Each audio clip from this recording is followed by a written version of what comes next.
Reading Prabhupada Lilamrita. AJ cannot join today. He has a power outage.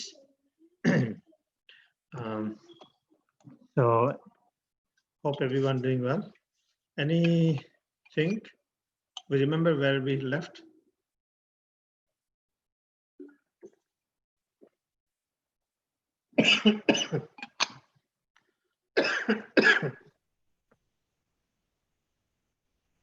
Prabhupada was about to go to India.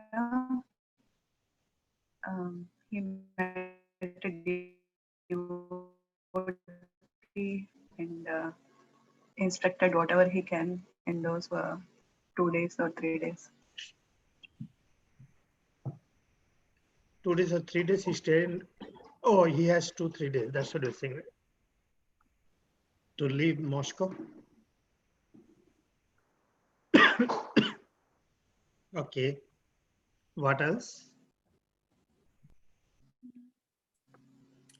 He tried to bring Professor Kotowski into the movement, but looks like he had different agenda, and he was just interested to.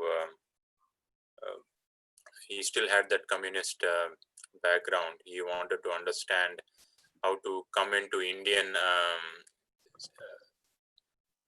like Indian system, but he was not interested in Varnashrama system. Yeah, Varnashrama system. I had a talk, I gave a class this morning, I'll share with all of you on in the Varnashrama system, you all can listen. Yeah, that's right. Very good. Anything else? You mentioned that Hinduism is not just a religion. Yeah. Hinduism is not the proper word. Varnashrama system is the actual word. Yes. You're saying something, Prasanthi? Prabhupada find that the people in Moscow, they have devotion. Their minds are not polluted with sense gratification. So given the Krishna consciousness, they can easily continue with it and easily take it. Right, the simplicity is still prevalent, except this communist people. So I think we will read from here. In a farewell letter to Professor Kotowski, Prabhupada tried to encourage further correspondence. You wanted to see the manuscripts of my lectures. Therefore, I am sending here with an introduction on the lectures, and if you so desire, I shall be glad to send essays on these subjects. Vedic conceptions of socialism and communism, scientific values of classless society, knowledge by authoritative tradition. In a letter to Tamal Krishna, Prabhupada summed up his Moscow visit. The city is well planned. There are big houses and roads, and at daytime, the streets are busy with buses, cars, and underground trains, which are far better than American or English. The underground streets are very neat and clean. The surface streets are also daily washed, but there is some difficulty in collecting vegetarian foodstuffs. Still, we are cooking our meals by the cooker, which has saved us our lives. We talked with one big professor, Mr. Kotowski, and Syamsundar talked with many great writers and musicians. 2 boys are working with us, one Indian and one Russian. So there is good prospect for opening a center. Although the atmosphere is not very good, the embassy was no help. So our visit to Moscow was not so successful, but for the future, it is hopeful. Tomorrow I go to Paris for 1 day, then to San Francisco Rath Yatra, then I shall come back to London. Paris, June 25, 1971. Srila Prabhupada was lying on the couch in the conference room of the Indian Tourist Office, having just come from Orly Airport. 2 disciples, Aradhana and his wives, Shantanu, had come with him in the taxi and were the only others in the room. Since there was to be a press conference later, Prabhupada said he wanted to rest and he closed his eyes. At the airport, Paris immigration officials had detained Prabhupada while some 30 European devotees, none of whom had ever met him, had waited anxiously.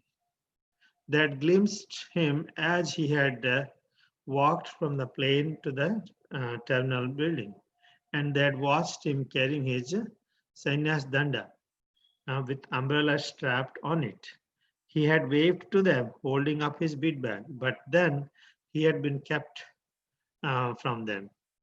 He had been kept from them just beyond a thin wall until finally, after 2 hours, Paris immigration had allowed him through. The Paris devotees had not arranged a car for Prabhupada. So when he had asked for one, several devotees had run off to hail a taxi. When the taxi had arrived, Prabhupada, along with Aradhana and Santanu, had started for the Indian tourist office, leaving the others to join him later. After a brief rest, Prabhupada opened his eyes and saw Aradhana, Santanu, and Shyamsundar in the room. The other devotees and the press would be arriving soon. As Prabhupada sat up, Santanu offered him some mango, and Srila Prabhupada smiled. Yogeshwar, I sat outside the door to Prabhupada's room, eating the peel of the mango Prabhupada had eaten. My heart was pounding, and I had no idea what it was going to be like after having been initiated for a year and a half and having never met my spiritual master personally. But now, knowing that he was just behind that door. Then Shyam Sundar opened the door and peered out and saw me sitting there. He stuck his head back inside the door and said, there's a devotee here. Shall I let him know now, Srila Prabhupada? I peeked around the door and Srila Prabhupada, who had been lying down on the couch, was now sitting up with his hand on his knees very solidly. With a royal, majestic look, he responded to Shyamsundar's question by motioning with his hand that we could all come in. It was the first perfect thing I had ever seen in my life, that one gesture. So I came in and immediately fell flat on the floor, and then I understood that now I am with my spiritual master.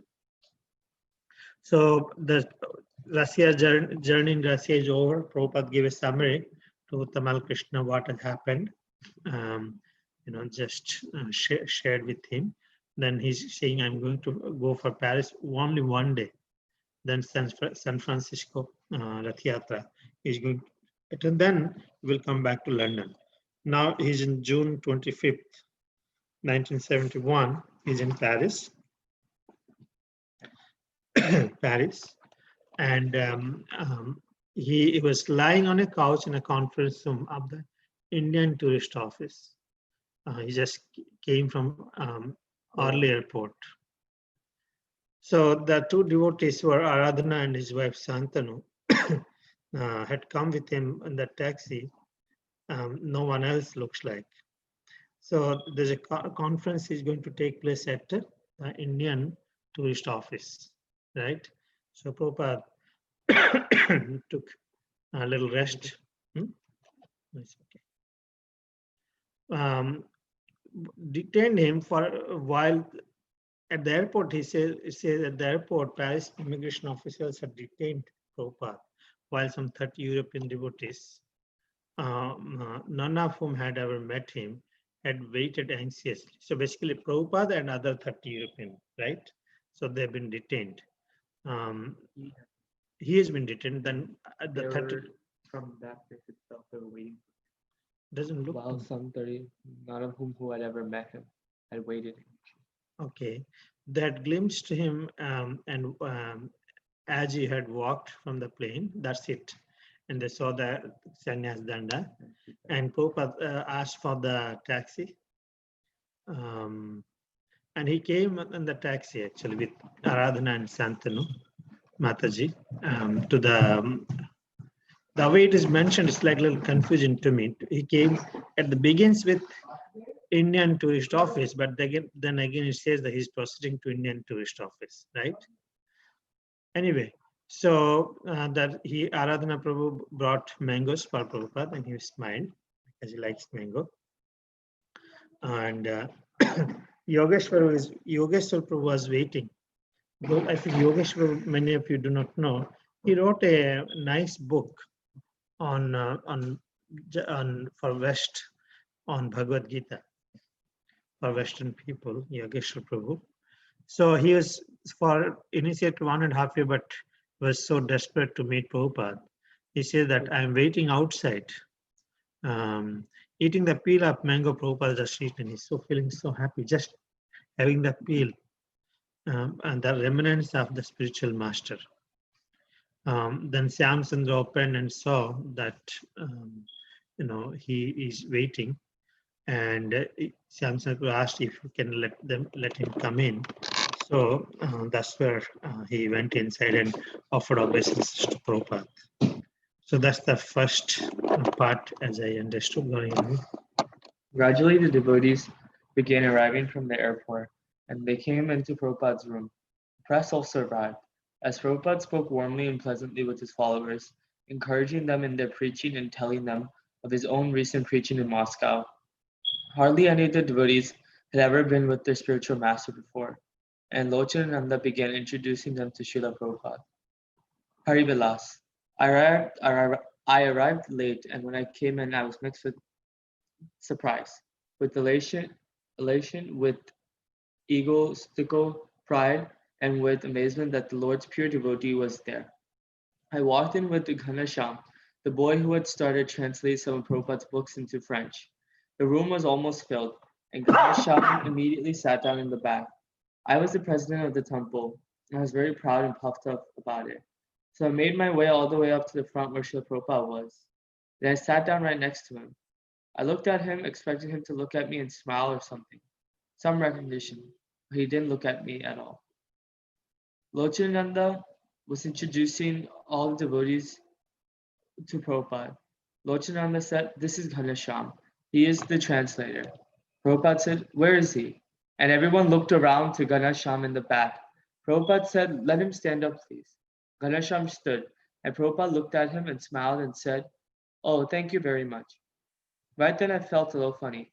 I sat there wondering, what have I done? I walked all the way up to the front and I'm expecting so much recognition. Then Lochananda said, "This is Hari Vilas. He's the president of the temple." Prabhupada didn't even look at me, and I knew, yes, I had made a big mistake. I began to realize this is my spiritual master. Because immediately he had acted in such a way as to point out a great fault in me. Reporters began their questioning, and Prabhupada patiently answered them, taking advantage of their sometimes superficial questions to elaborate on the philosophy of Krishna consciousness and explain the Krishna consciousness movement. The conference ran 1 hour.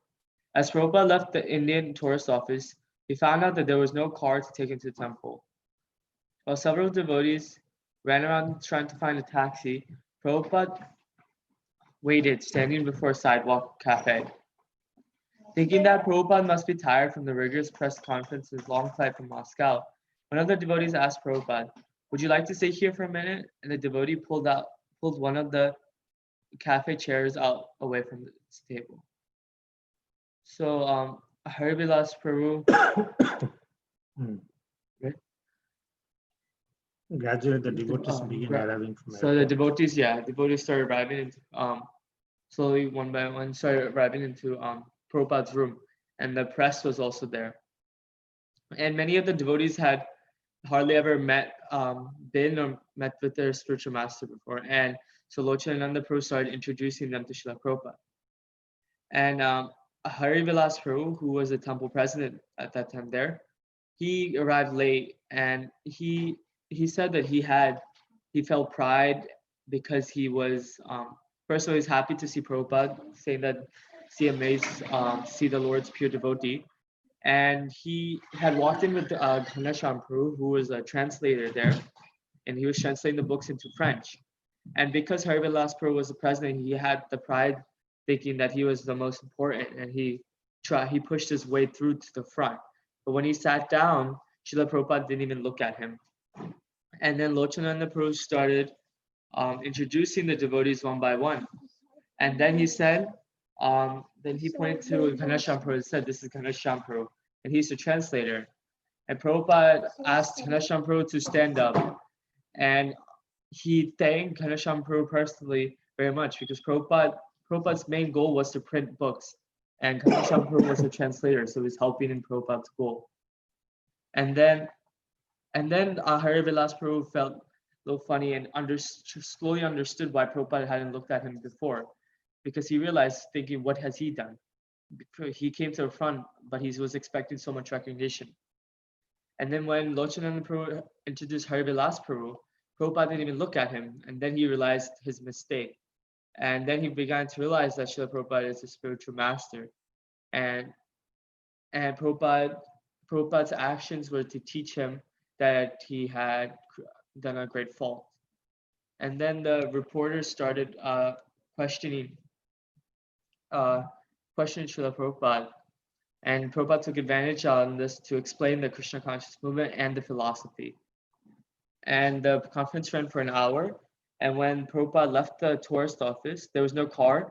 So while Prabhupada waited at the sidewalk cafe, devotees went to go and get a taxi for him. Okay. Very good. Okay, I can. As Prabhupada left,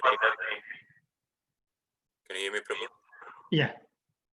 As Prabhupada left the Indian tourist office, he found that there was no car to take him to the temple.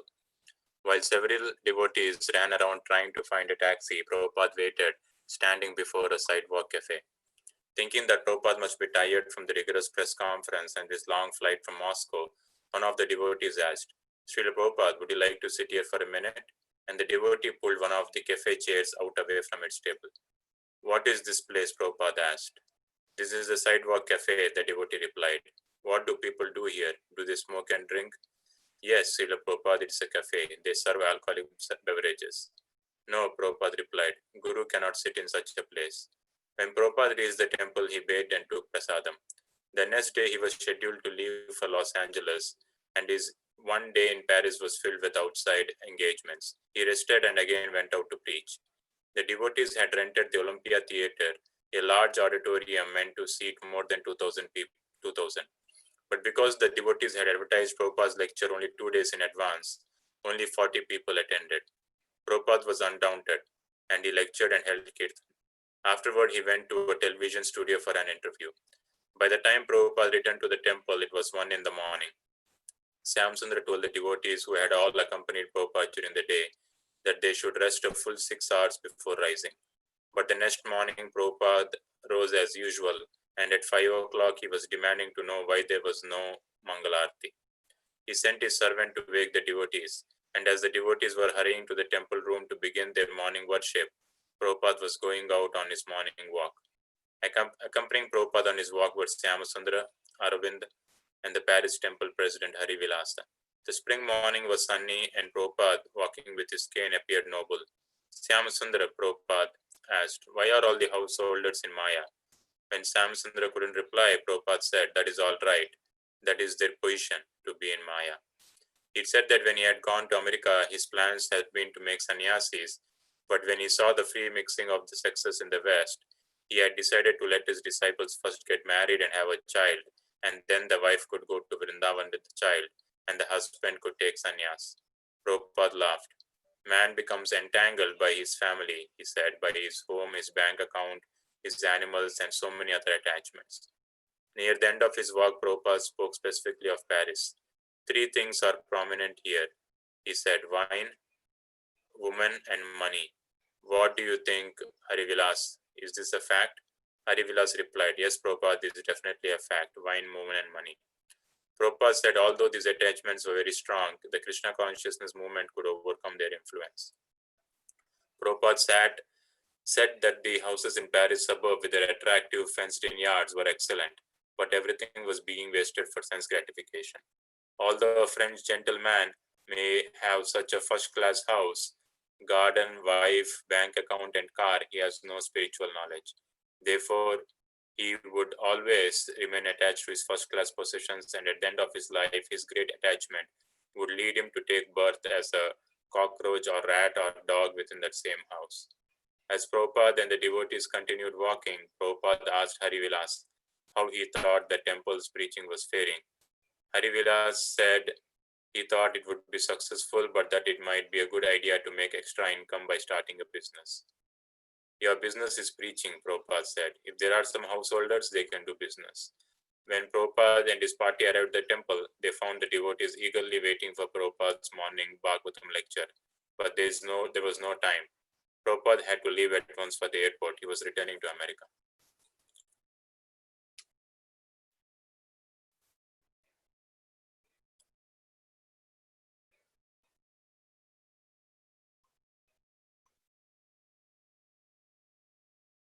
So here, after the speaking with the devotees at the tourist office, Prabhupada was waiting outside, and while the other devotees went to get a car, and at that point, one devotee asked, "Do you want to sit here?" And he pulled a chair from one of the cafe, and he asked Prabhupada, "What is this cafe?"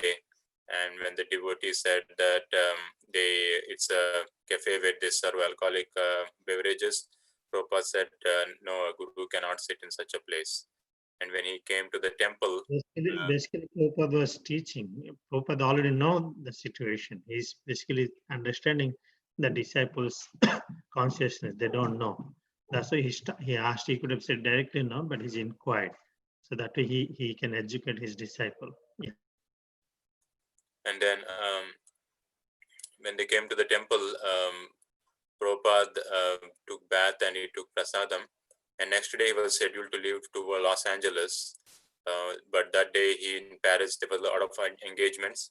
And one engagement was an Olympia theater where a large auditorium, which could seat more than 2,000 people. But because the devotees advertised only 2 days in advance, only 40 people attended. Even unless Prabhupada still had the lecture and held kirtan. Then he went to a studio for an interview. When he came to the temple, it was 1 in the morning. Samsundra asked the devotees who were with Prabhupada all day to take rest for 6 hours. But Prabhupada, as usual, got up at 5 o'clock and he was asking, demanding why there was no Mangalarti. He sent his servant to wake up the devotees. And as the devotees were hurrying up to the temple room to begin the morning worship, Prabhupada went on a morning walk. And with Samsundra, Arvind, and Harivilas, who was the temple president. And Prabhupada here talks about why the householders are in Maya. And Prabhupada says that it is their position. And when he came to America first, his plan was to make sannyasis, but when he saw like the sexes mixing freely, he decided to get his disciples first married and have a child, and then the wife can go to Vrindavan with the child, and the husband can take sannyas. And Prabhupada also asks Harivilas if he thinks that in Paris, what is more prevalent, if wine, money, and wine, women, and money. And Harivilas agrees. And he says that in Paris, in the suburb, even though the houses were all attractive, they were big, and everything was wasted for sense gratification because they don't have spiritual knowledge. Even though they have such a nice house, garden, wife, bank account, and car, because of their material attachment and their attachment to the positions, they would take birth as the cockroach or rat within the same house. And he asked Harivilas how the preaching was going on. And Harivilas said that he felt that it would be successful if they also start making some income by starting a business. And Prabhupada says, no, your business is preaching, and there are some householders who can do business. And when they came back from the morning walk, the devotees were waiting for Prabhupada's Bhagavatam lecture, but there was no time, and Prabhupada had to leave for Los Angeles. Nice. I hope it's, I don't know. I hope it's not same Harivilas Prabhu with the temple president of Utah Temple. No, sorry, not Utah Temple. What do you call Seattle Temple? They were very beautiful, big community, big temple, and a lot of things. He's the temple president there. I don't know, yeah, because those days everybody went to different places, right? So we'll move to the next chapter. Uh, text chapter 35. Paris has been is a difficult place, but Prabhupada was very.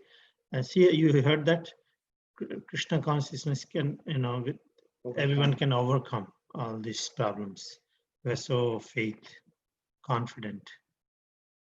Okay, Prasanthi.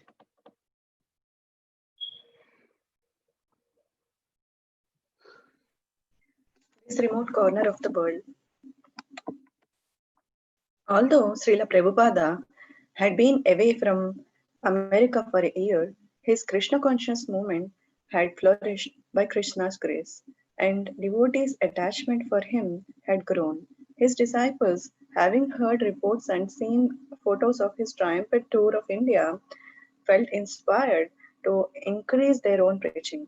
In each American center, new devotees had been joining and were learning Prabhupada's teachings from the senior devotees.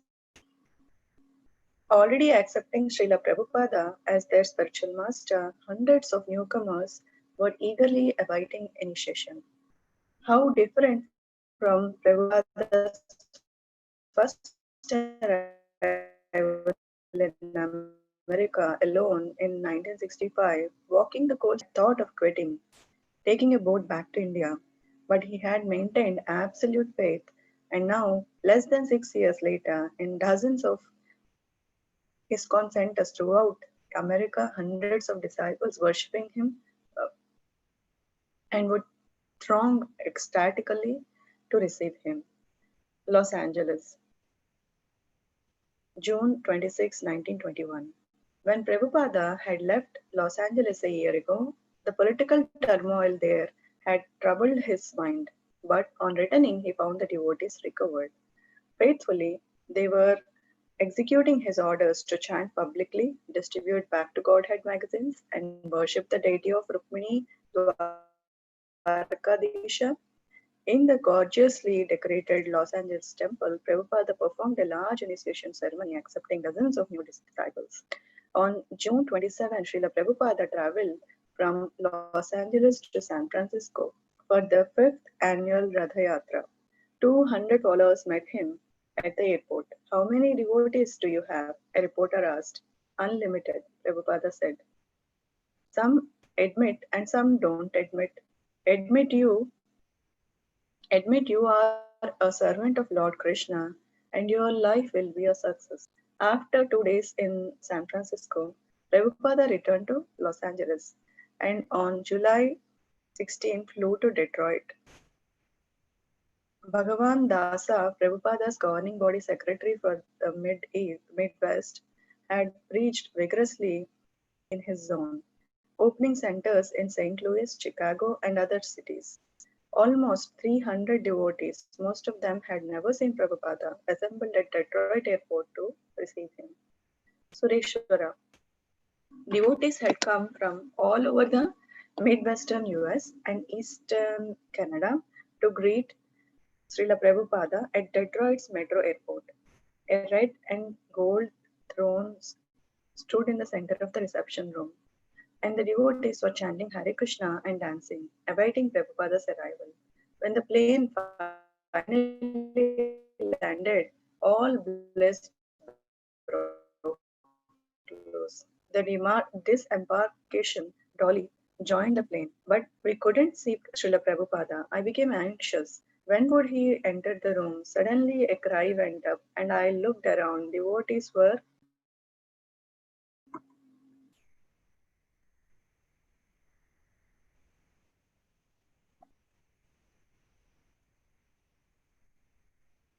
Srila Prabhupada came to America. Um, he first came to San Francisco and then to Los Angeles. So he was coming when he was leaving that place. He was very anxious about the political atmosphere over there. But now there are hundreds of new devotees who have joined various ISKCON centers, and also dozens of new devotees are waiting for initiation. And they're all following Prabhupada's instructions.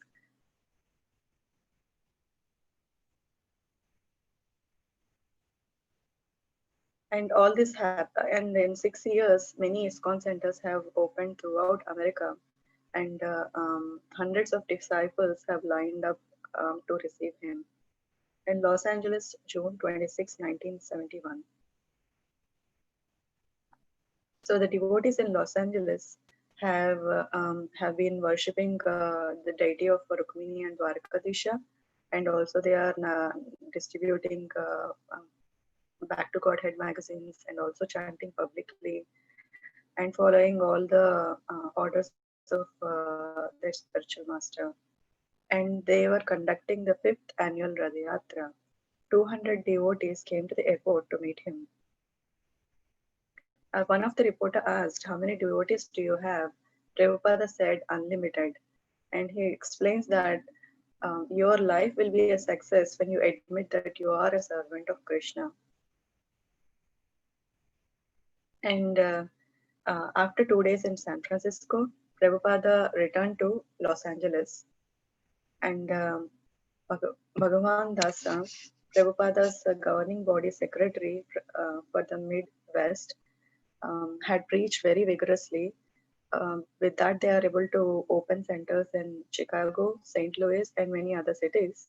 And many devotees from the Midwest US and also East Canada, they assembled at the airport to receive Prabhupada, and they were eagerly waiting to see their spiritual master. And Uruk Rama explains how everybody was eagerly waiting, and he thought he was not coming in, and then suddenly everybody bowed to Prabhupada, and he could see his spiritual master. That is Sureshwar Prabhu. You haven't read that yet, no? This you read. You know, Sureshwar Prabhu presents about Prabhupada, the founder. He was here. Yeah. Yes. He offered 10 days session in Delaware in our Krishna village.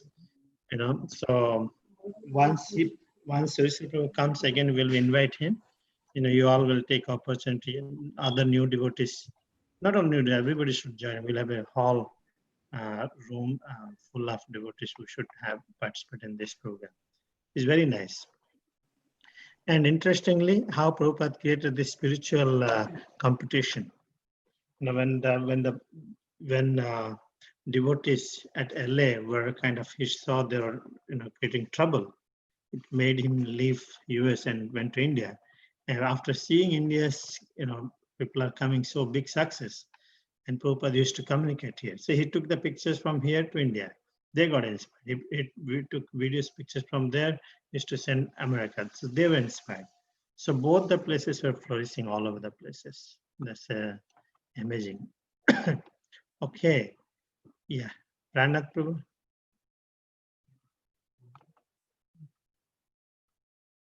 Hare Krishna.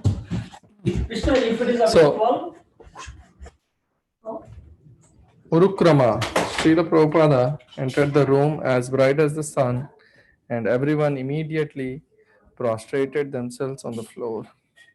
Not like the other times when we bowed down together, but this was like an overwhelming force hit us, and we were being thrown to our knees.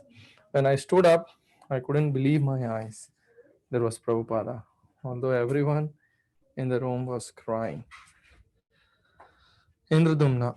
My first glimpse of Prabhupada was through the lens of my camera, and I thought he looked just like he did in his pictures. Had only seen him in pictures, and now he looked just like the pictures, only moving. All the devotees began to cry and fall to the ground. It was a transcendental emotional thing. I was looking watching all the older devotees, how much love they had for Srila Prabhupada. And I was feeling unqualified and sinful. Urukrama. Prabhupada appeared powerful, yet at the same time delicate and soft, like a very wonderful flower. As he moved along very slowly, the devotees lined up and made an aisle for him to walk.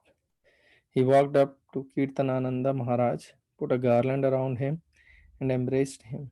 Kirtanananda Maharaj was crying tears of ecstasy, and he looked like a little boy next to his father. Then Prabhupada went to Bhagavan and patted him on the head. Then he embraced Bhagavan, who also began to weep like a little boy who has just seen his father after a very long time. Vishwakarma. I arrived late. When I got there, I was afraid to look at Srila Prabhupada because I felt too fallen to look upon the pure representative of the Lord. So I stayed behind a wall of devotees, afraid to look. Finally, I realized this is ridiculous, as the perfection of the eyes is to behold the form of Krishna's pure devotee. I raised my head and I saw him sitting on his Vyasasan drinking a cup of water. Never had I seen anyone drink water like that. Without touching the goblet to their mouth, the water poured from the cup like a shining silver stream straight into Srila Prabhupada's mouth and throat, and he finished the water in a few swallows. He appeared to be a grand sage from the spiritual realm, and as everyone chanted, he looked around at the devotees, smiling with great pleasure. Everyone was overwhelmed with transcendental joy, and I joined with over half the devotees in weeping. So, Urukrama, Indradumna Raj, and Vishwakarma are sharing their experience when they saw Srila Prabhupada. And Urukrama says that when Prabhupada entered the room, it's like as bright as the sun, and everyone prostrated themselves. And but it was really very powerful, and everybody was as if they were forced to bow down through to their knees and couldn't believe, and everybody was in tears. And then Indradumna Maharaj explains his first glimpse of Prabhupada, uh, that he was seeing him through the camera, and he had only seen Prabhupada in pictures before, and that everybody was, in they were emotional, and it was a transcendental emotional feeling, and they just felt that that they were unqualified and sinful to even look or get the association of Prabhupada. Then Urukrama further says that Prabhupada appeared powerful, but at the same time was very delicate, like a wonderful flower. And all the devotees lined up, made an aisle for him to walk as Prabhupada walked up to.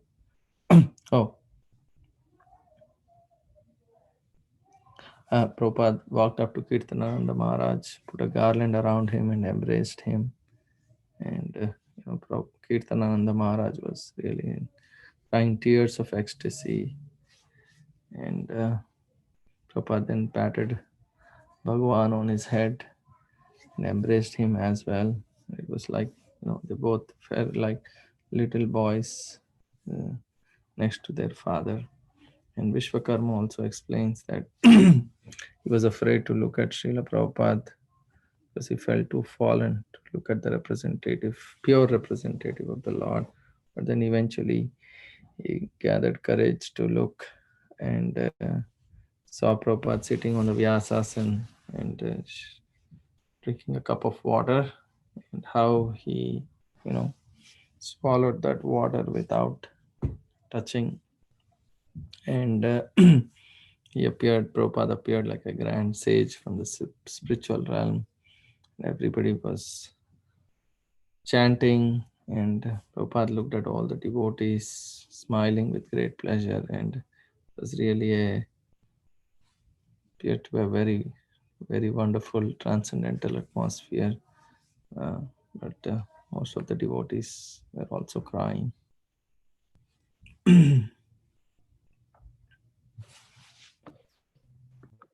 The devotees, they're really feeling grateful after they become purified. Some extent, they came to their senses. And otherwise, they could have said, and now after they come to senses, then you realize now what they were doing.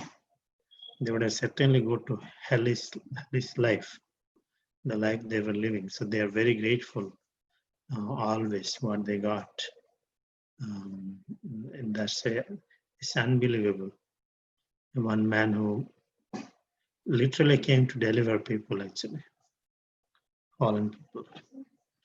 Okay, Vijayanand Prabhu. So yeah.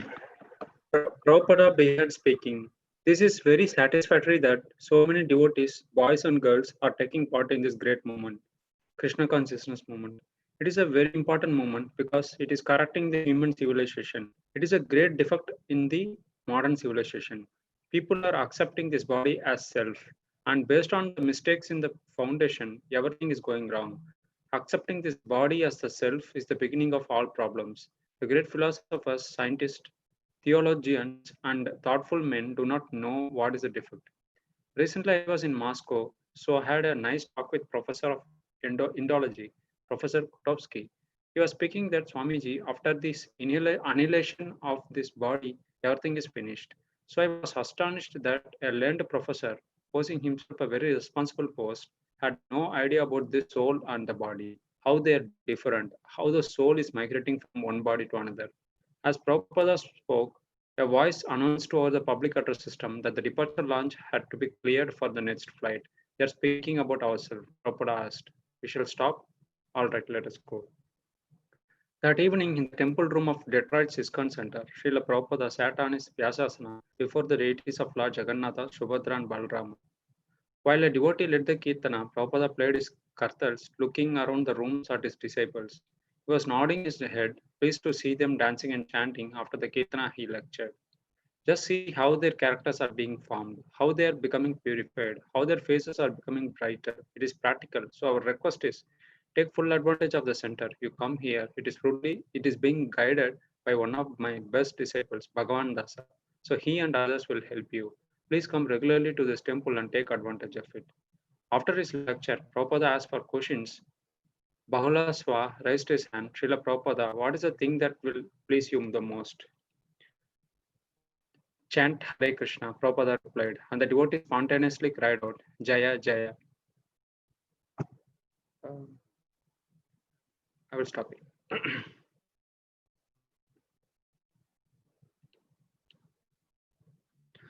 So Prabhupada was like addressing for the devotees who assembled there. Like he was mentioning, like it is very satisfactory for him to see the boys and girls taking part in this great moment, the Krishna consciousness movement.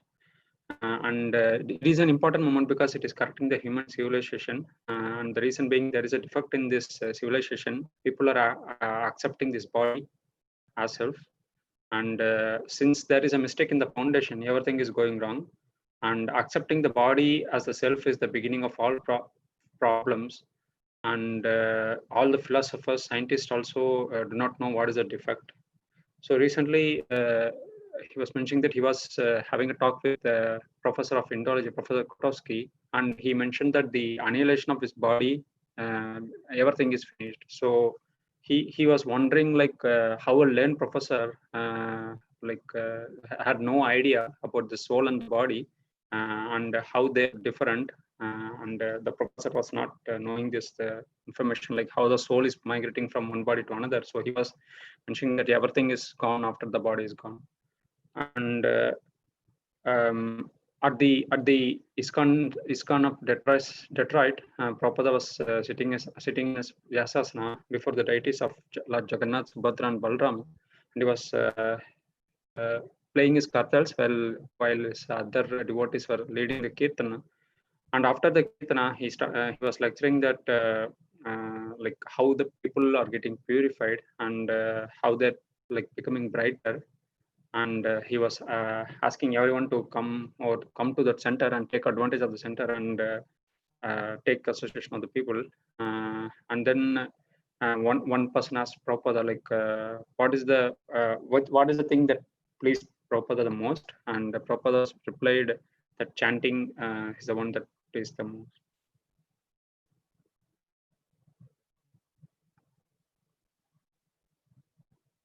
Nice. Nipa? Hare Krishna. Prabhupada, that is the simplest thing you are chanting. I am very much pleased. That's all. I came to your country to chant, that you would chant also along with me. You are helping me by chanting, so I am pleased. But this tendency is very nice that you want to please me. That is very good. And to please me is not very difficult. Chaitanya Mahaprabhu said that under my order, every one of you go preach and become spiritual master. And what is that order? The order is whomever you meet, you talk to him about Krishna. Prabhupada emphasized that if one wanted to preach and represent Krishna, then he could not change the message of Krishna, but must repeat what Krishna says. I've come here for the first time, Prabhupada continued, but before me, Bhagwan Dasa, he has organized. And what is his credit? He has presented things as I told him. That's all. This is wonderful. In Los Angeles, also, a program is going on very nicely. My disciple in charge there is Karan Dhara. He is present here.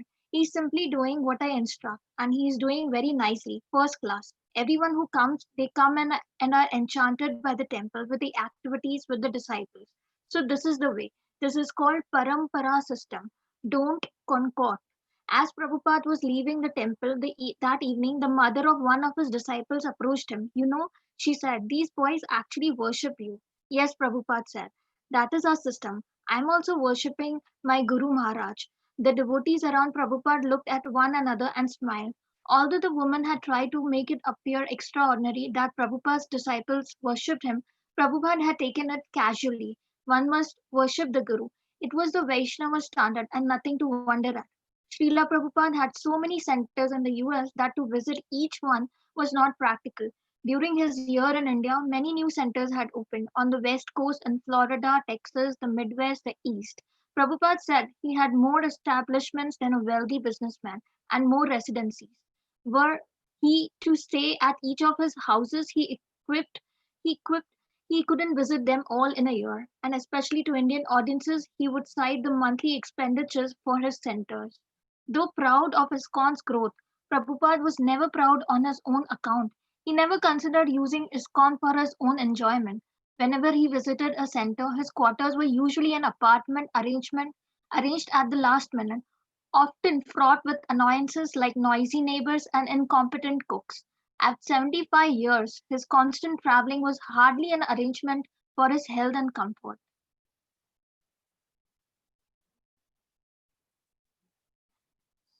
So here Prabhupada says the simplest thing is like chanting, and it is he's very pleased. That's all. He says that he came to your country to chant, and that you would chant also along with him. You are helping him by chanting, so he's pleased. But this tendency is nice that you want to please. That's what he says. This is very good, and pleasing him is not very difficult. Chaitanya Mahaprabhu had said that under my order, every one of you who go preach and become spiritual master. And what is that order? He explains. Whomever you meet, you talk to him about Krishna.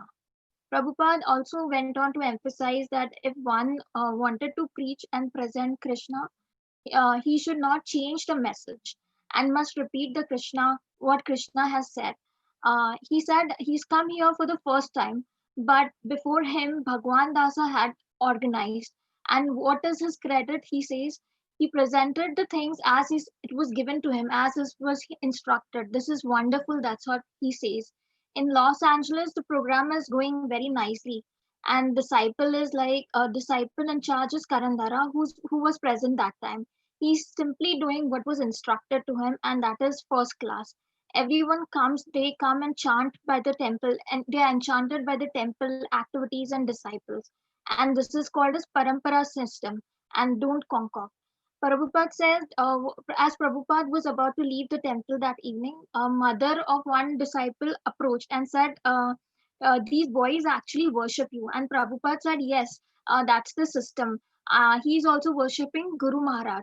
The devotees around Maharaj, Prabhupada looked at one another and smiled. The woman was trying to make it appear as extraordinary, but Prabhupada's disciples worshipped him and Prabhupada himself took it very casually. One must worship the Guru. It is what the Vaishnava standard and nothing to wonder at. Srila Prabhupada had many centers in the US, which was that that to visit each one of was not practical. And during his year in India, many new centers had opened, like on West Coast, Florida, Texas, Midwest, East.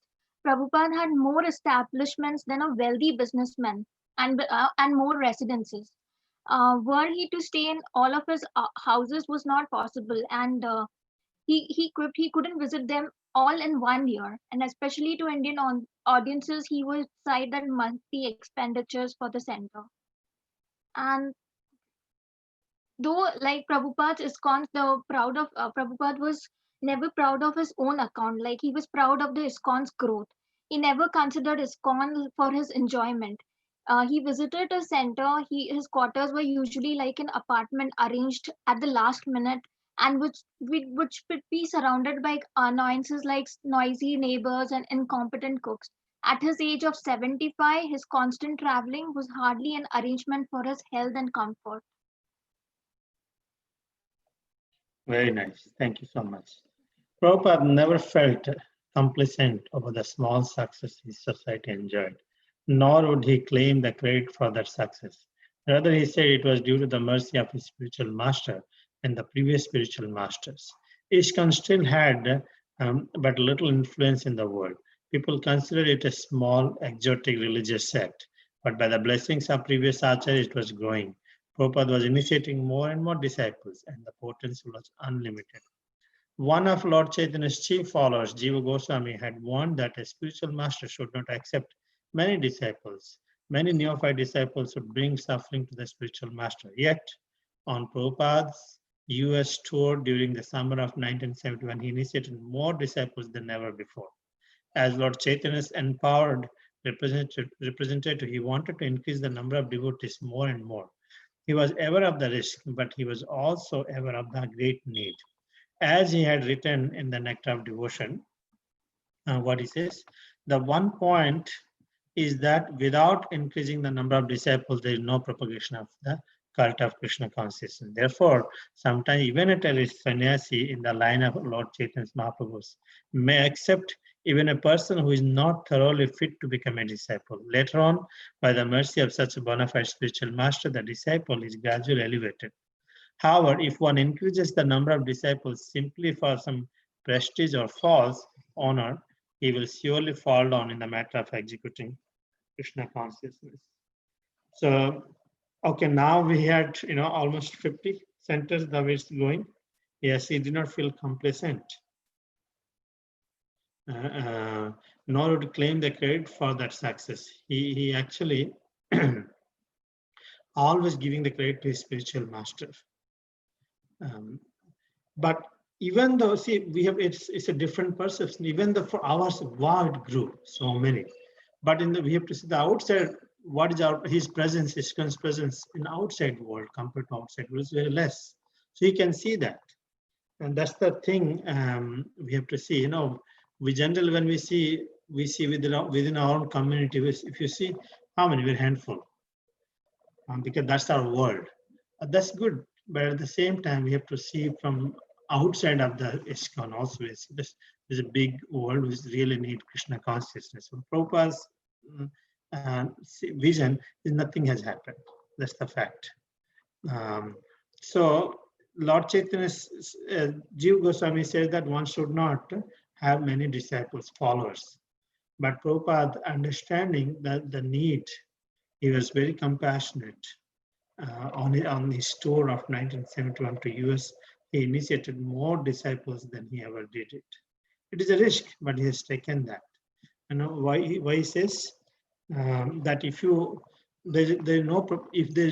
if they, without increasing the number of disciples, there's no propagation of cult of Krishna. So he was ready to take all the inconveniences, sins of the disciples, even though they're not qualified. But he had a faith that by the mercy of the spiritual master, the disciple will gradually be elevated. So he will. So this is the reason he actually increased the number of disciples. He didn't increase the number of disciples simply for the name and fame or prestige. So that part he was very clear on. The Prabhupada's test of prospective disciples' readiness for initiation is standard. The candidate must have followed the 4 rules and chanted 16 rounds daily for at least 6 months. Have the recommendation of the temple president and local GBC secretary. Prabhupada accepted anyone who fulfilled these conditions, and he expected the disciples to remain sincere and true to the vows of initiation. Despite Prabhupada's growing number of disciples, he intimately touched each of their hearts. Although a few disciples enjoyed extended association with him, most of his hundreds of disciples saw him only from afar. Yet each of them was certain that Prabhupada was his own. Each could say, "My spiritual master." Each could say, "Prabhupada," and feel close to their dearest friend and well-wisher, the one who was saving them from death. They knew that Prabhupada was the direct representative of Krishna and the most empowered acharya of the Lord's Chaitanya message. Those who were sincere knew without doubt that their connection with Prabhupada was transcendental, not to be interrupted or limited by physical or geographical considerations. If they surrendered to Prabhupada's orders, Krishna within their hearts would help them advance. If they were sincere, Krishna would help them become better disciples of Srila Prabhupada. The devotees love. So the test for the requirements for the disciples to take initiation was that they must follow the 4 regulated principles, chant 16 rounds daily for at least 6 months, and have recommendation of the local temple president and local GBC secretary.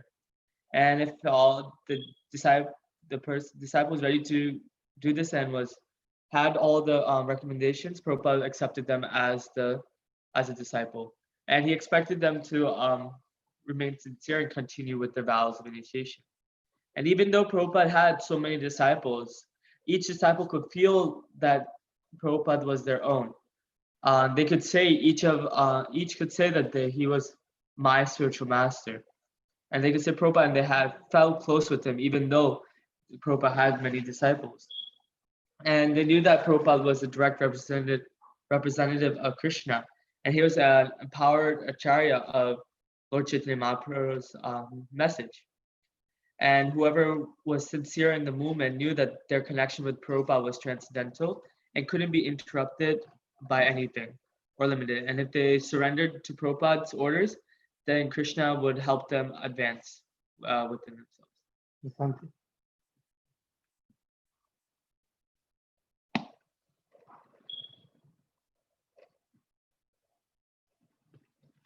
Prasanthi?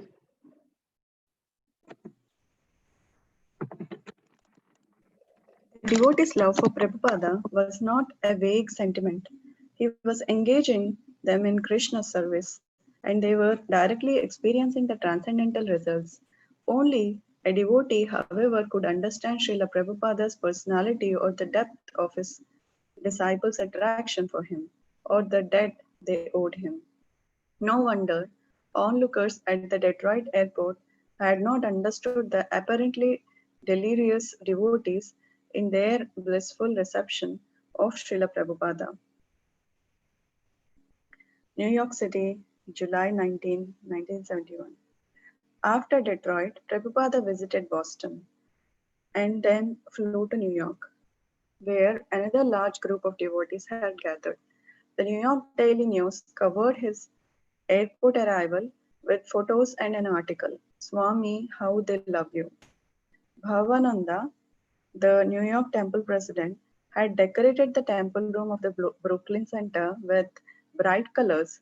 Prabhupada's Vyasasana was the special creation of plaids, stripes, and checks in puchisa, lime, black, white, and red. Prabhupada liked it very much. You can summarize now. the devotees' love for Prabhupada is not sentiment. They can realize that connection with him and engage. And as he was engaging them in Krishna's service, and they are directly experiencing those results. No wonder the onlookers did not understand this connection of the devotees with Prabhupada. And from Detroit, he went to Boston and then to New York. The temple president was Bhavananda in New York, and he decorated the whole temple with bright colors. And the Vyasasana is also a special creation with different colors. And Prabhupada liked it very much. And the New York Daily News had covered the arrival of Prabhupada with an article with the title "Swami, How They Love You." New York devotees thought Prabhupada will stay here permanently, and Prabhupada disappeared. He becomes guest once in a while. And then similarly, LA devotees thought, everybody thought Prabhupada is going to stay now. They don't know, he's just going to spend, a couple of hours or a day or something like that. That's it. All this, they never expected that Prabhupada created and handed over to the devotees. Okay. Vijayanantu, please read some. 200 devotees, many having waited for more than a year to be initiated, converged on the Brooklyn Temple.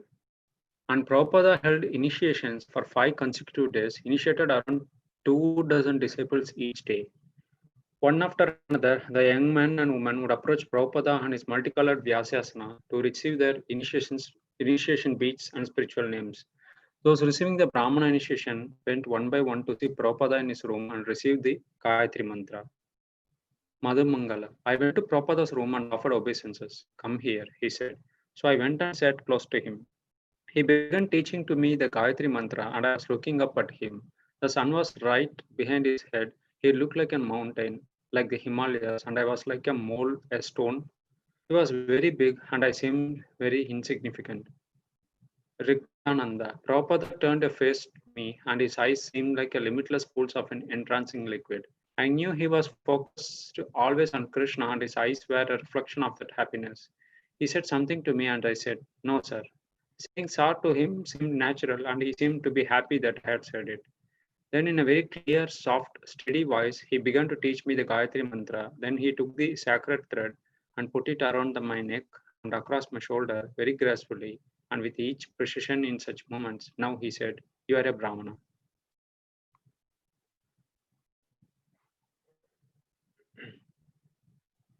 So in the Brooklyn Temple, like around 200 people, 200 devotees were waiting for more than a year to be initiated by Prabhupada. So Prabhupada had like 5 consecutive days of initiation, like daily and initiating like 2 dozens of disciples, and for everyone who are reaching him, he would sit on his multicolored Vyasasana, and he would present them the initiation beads and the spiritual names. And people who are taking the Brahmana initiation went one by one to see Prabhupada, and they received the Gayatri Mantra. So here, there are 2 devotees there. So one is Madhumangala. So he went to Prabhupada's room and offered obeisances, and he began teaching him the Gayatri Mantra.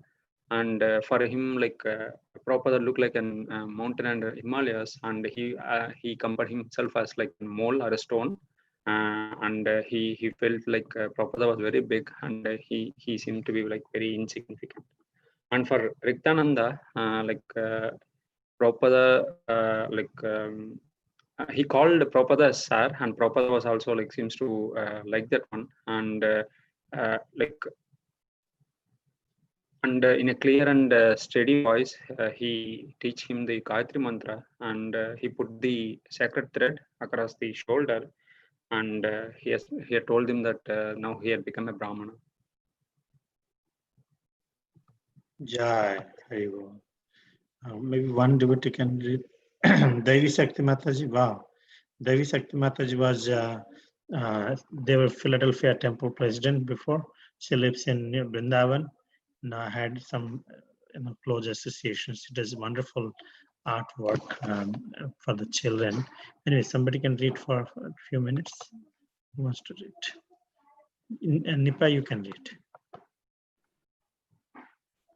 Devi Shakti. Prabhupada had the Gayatri mantra written on a small piece of paper, and as he was teaching it to me, he had his eyes closed. I would repeat it word for word after him. When he got to the third line, however, instead of saying Guru Devaya, he said the word from the fifth line. I didn't know whether to follow what he had said or just say what was on the paper. So I said what was on the paper. And then Prabhupada immediately realized what he had done and changed it. But I suddenly realized that the perfect chanting of mantra was not so significant. Prabhupada was fully absorbed in thinking of Krishna. And although there may have been some apparent flaw in the pronunciation, he was perfect regardless. I saw that the real perfection of devotional service was to follow Prabhupada.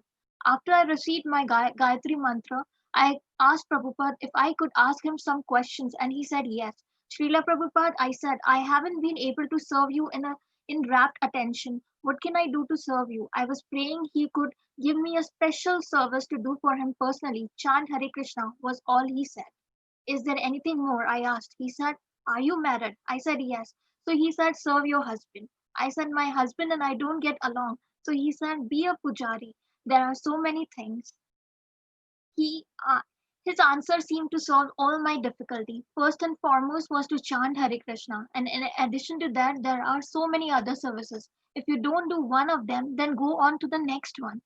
There are so many things. When he said those words, it relieved all my anxiety. So here, Devi Shakti, Prabhupada gave the Gayatri mantra written on a paper to Devi Shakti, and he was teaching to Devi Shakti when uh, he had closed his eyes, Prabhupada, and Devi Shakti would repeat it word after word him after him. And when he got the third line, instead of saying Guru Devaya, he said the word from the fifth line. And he didn't know whether to follow what he had said or just say what was written on the paper. So he just said what was written on the paper, and Prabhupada immediately realized what he had done and changed it. But suddenly, the perfect chanting of mantras was not significant. Prabhupada was fully absorbed in thinking of Krishna. And though there were some flaws in the pronunciation, he was perfect regardless and saw the real perfection of devotional service was to follow Prabhupada. After Devi Shakti received the Gayatri mantra, he asked Prabhupada if he could ask him some questions, and he said yes. Srila Prabhupada said, I haven't been able to serve you in rapt attention. What can I do to serve you? I was praying he could give me some special service to do for him. Is there anything more? And he said, are you married? And the reply was yes. So serve your husband. And the reply was, my husband and I don't get along. So Prabhupada said, be a purchari. There are so many things to do. And then his answer seemed to solve the difficulty. First and foremost is to chant the Hare Krishna mantra. In addition to that, there are many other services one can do.